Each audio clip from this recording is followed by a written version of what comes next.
Saudaraku, Kapten Timnas Indonesia Jai Ijes berbagi kisah menyentuh sang kakek yang besar di panti asuhan hingga putuskan ke Belanda. Walaupun sang kakek pindah ke Belanda di usia muda, tetapi pemain Venezia FC itu tetap ingin membalas Indonesia dengan memperkuat skuad Garuda. Jai Ijes belum lama ini melakukan wawancara dengan Tom Haye dalam kanal YouTube-nya The Highway.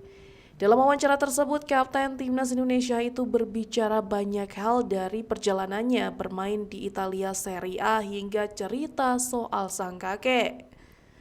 Pemain berusia 24 tahun tersebut resmi menjadi warga negara Indonesia atau WNI pada 28 Desember 2023. Setelah itu ia menjalani debutnya bersama skuad Garuda dalam putaran kedua kualifikasi Piala Dunia 2026 zona Asia.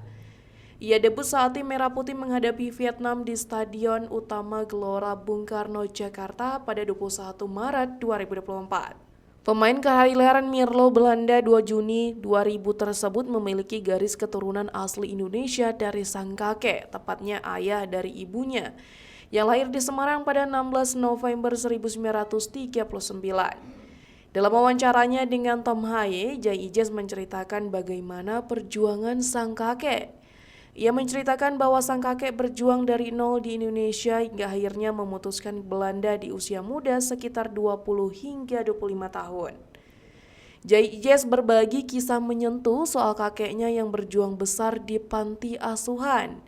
Ia tak hanya menceritakan sang kakek saja, tetapi Jai juga mengungkapkan bahwa neneknya juga berasal dari Jakarta. Menurutnya kakeknya berusaha dan berjuang untuk bisa hidup layak selama di Indonesia dulu.